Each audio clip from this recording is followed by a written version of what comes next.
तत्काल में हम लोग कुछ फंक्शन और उसके डोमेन और रेंज को एक साथ एक जगह लिख लेते हैं, क्योंकि ये आपको बहुत मदद करेगा क्वेश्चन बनाने के लिए, कॉम्पिटिटिव पॉइंट ऑफ व्यू से भी और बोर्ड के लिए भी। तो हम लोग देखते हैं, सबसे पहले फंक्शन को देखते हैं। जैसे पहला फंक्शन हमने बताया था, कांस्टेंट फंक्शन से स्टार्ट करते हैं। कांस्टेंट फंक्शन, यह है कांस्टेंट फंक्शन, यानी f(x) बराबर c। इसका डोमेन होता है रियल नंबर और रेंज होता है सिंगलटन सेट। क्या होता है? Singleton set. ठीक है, रेंज होता है सिंगलटन सेट।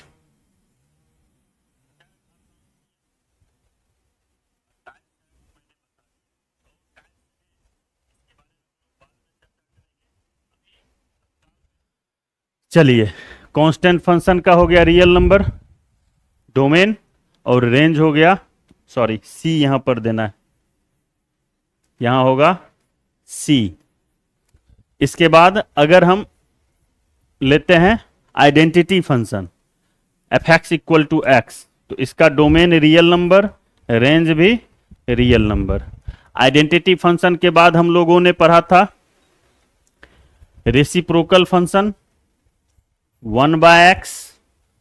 इसका जो होता है, इसका जो डोमेन होता है, डोमेन में रियल में आप सिर्फ 0 को माइनस कर देना, रेंज में भी यही सेम, रियल माइनस 0।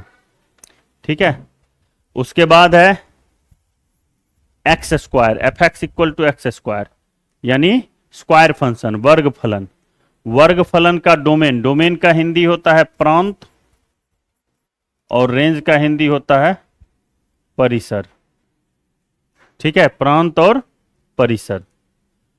तो इसका आप इनपुट कोई भी रियल नंबर डालोगे, लेकिन आउटपुट आपको मिलेगा 0 to इंफिनिटी एक्स स्क्वायर का। अगर हम मॉड एक्स डालें, मॉड एक्स का एकदम सेम जैसा इसका है उसी, एक मिनट, मॉड एक्स से पहले हम लोग स्क्वायर फंक्शन डाल देते हैं, square root function, root x. Root x में एक्स के जगह पे आप कोई भी निगेटिव नहीं डाल सकते हो, यानी 0 डाल सकते हो, 0 से इन्फिनिटिव होगा।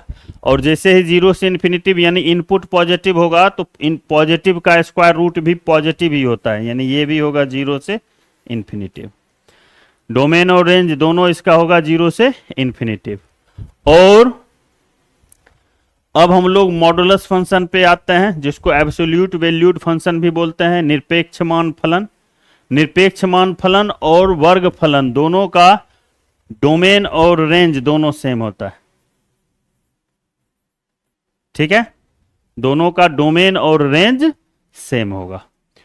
उसके बाद हम लोग आते हैं signum function, SGN of x। Signum function का इनपुट कोई भी रियल नंबर लेंगे, लेकिन आउटपुट में हमको 3 वैल्यू देता है। याद करो, नेगेटिव अगर इनपुट रहे तो -1 देगा, पॉजिटिव इनपुट रहे तो 1 देगा, और इनपुट अगर 0 रहे तो उस कंडीशन में 0 देगा। तो ये इसका रेंज हो गया। ठीक है, साइनम फंक्शन का रेंज।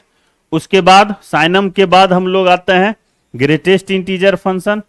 ग्रेटेस्ट इंटीजर फंक्शन को हम लोग देखते हैं, तो इसका डोमेन हो जाएगा रियल नंबर, कोई भी इनपुट आ सकता है, लेकिन आउटपुट आपका होगा z।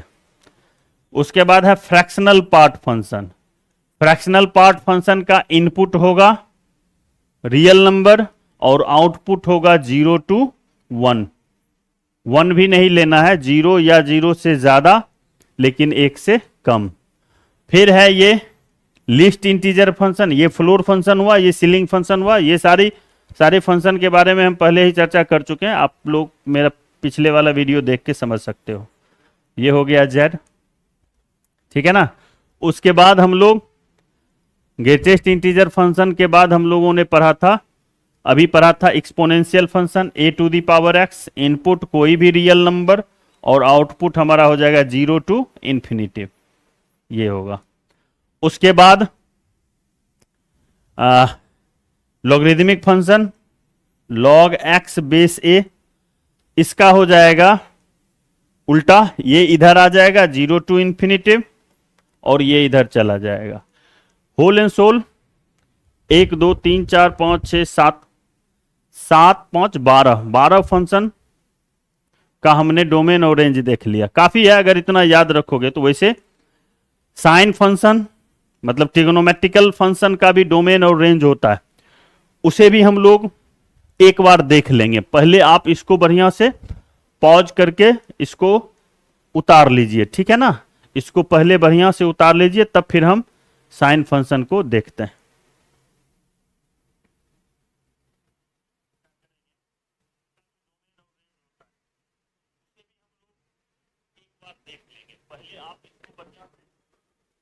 ठीक है बाबू, तो चलिए अब हम लोग ट्रिग्नोमेट्रिकल फंक्शन का डोमेन और रेंज देखते हैं कि क्या होता है। बढ़िया से उतारिए क्योंकि बहुत ज़्यादा इसका इस्तेमाल होगा क्वेश्चन बनाने में। वीडियो को पूरा देखा कीजिए, ठीक है ना, आप ही के फायदा के लिए हम बनाते हैं। चलिए सबसे पहला हम लोग साइन एक्स लेते हैं।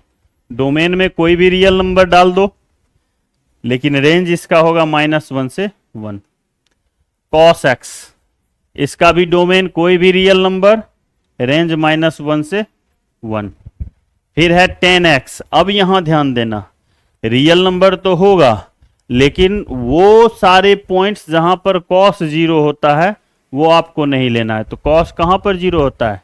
कॉस 0 होता है 2n + 1 इंटू π/2, यानी π/2 के ऑड मल्टीपल पर कॉस 0 होता है। इसीलिए रियल नंबर में π/2 के ऑड मल्टीपल को माइनस कर देना, रेंज इसका रियल हो जाएगा। कॉट में सेम वही चीज, यहां पर साइन जहां पर 0 होता है उसे माइनस कर देना है, रेंज होगा फिर रियल नंबर। सेक एक्स और 10x दोनों का, सेक एक्स और 10x दोनों का इनपुट सेम होगा, रियल -2n + 1 इंटू π/2, ठीक है। और कॉसेक एक्स का जो कॉट का है रियल -n π। फिर हो गया 1 2 3 4 5 6 हो गया। इसका जो रेंज होता है ये open interval -1 to -∞ to -1, close union 1 to ∞ होगा। और इसका रेंज होता है सेम वही -∞ से -1 यूनियन 1 टू ∞। इसे दूसरे तरीके से आप ऐसे भी लिख सकते हो, real minus open interval 1 -1 to 1, ऐसे भी लिख सकते हो, ठीक है। तो ये ट्रिग्नोमेट्रिकल फंक्शन का हो गया आपको, ट्रिग्नोमेट्रिक फंक्शन का डोमेन और रेंज। साथ ही साथ लगे हाथ हम लोग ITF function, inverse trigonometric function का भी डोमेन और रेंज देख लें। Sine inverse x, sine inverse x का डोमेन होता है क्लोज इंटरवल -1 से 1, और रेंज होता है रेंज इसका हो जाएगा -π/2 से π/2। कॉस इनवर्स एक्स का डोमेन सेम रहेगा, रेंज हो जाएगा 0 टू π।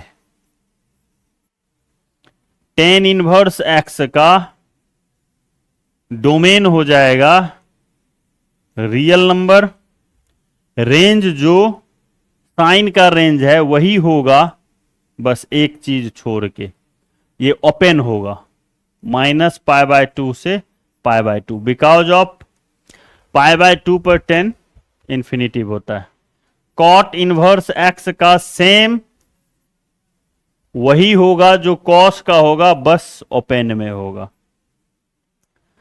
कॉट इनवर्स हो गया। उसके बाद अगर हम कॉट इनवर्स के बाद सेक इनवर्स एक्स लें तो सेक इनवर्स एक्स का इनपुट होगा, जो यहां पर आपको रेंज दिख रहा है सेक का, वही इसका इनपुट होगा, -∞ to -1 open close union 1 to ∞, ठीक है।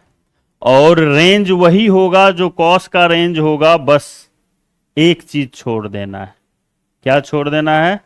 π/2, π/2 नहीं लेना है। Cosec inverse x, cosec inverse x